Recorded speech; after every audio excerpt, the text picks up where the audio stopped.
ભારતની પ્રથમ hydrogen train હરિયાણાના ઝિંદથી દોડવા માટે સજ્જ। ગ્રીન એનર્જીના ક્ષેત્રમાં ભારતીય રેલવેની ઐતિહાસિક સિદ્ધિ।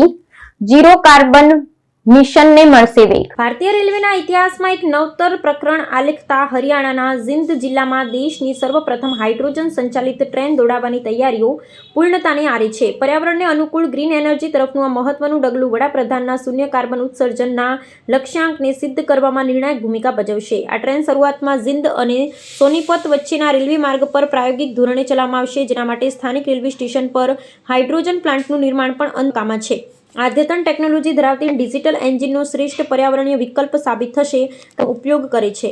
આ પ્રક્રિયામાં હાઇડ્રોજન અને ઓક્સિજન રાસાયણિક જોડાણ દ્વારા વીજળી ઉત્પન્ન કરવામાં આવે છે, જે મોટરને ગતિ આપે છે। સૌથી નોંધપાત્ર બાબત એ છે કે એન્જિન કાર્બન ડાયોક્સાઇડ અથવા અન્ય હાનિકારક વાયુને બદલે માત્ર પાણીની વરાળનું જ ઉત્સર્જન કરે છે। આથી અવાજ અને વાયુ પ્રદૂષણમાં ધરખમ ઘટાડો થશે અને મુસાફરોને વધુ સ્વચ્છ મુસાફરીનો અનુભવ પ્રાપ્ત થશે। રેલવે અધિકારીઓના જણાવ્યા અનુસાર હાઇડ્રોજન ટ્રેનનું સફળ પરીક્ષણ ભારતમાં પરિવહન વ્યવસ્થાના આધુનિકીકરણની દિશામાં ક્રાંતિકારી પરિવર્તન લાવશે।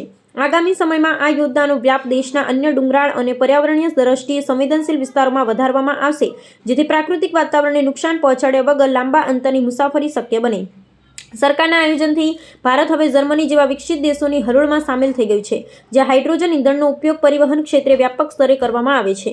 जब भी किसी नए रोलिंग स्टॉक को ऑपरेशन में लाया जाता है तो उसमें मैंडेटरी इंस्पेक्शंस होते हैं, अलग अलग लेवल के इंस्पेक्शन होते हैं, सेफ्टी इंस्पेक्शंस होते हैं, आरडीएसओ के ट्रायल होते हैं, पेसो का इंस्पेक्शन होता है और कई सारी सेफ्टी की चीज़ें के पैसेंजर से चीज़ों को ध्यान रख करके किया जाता है।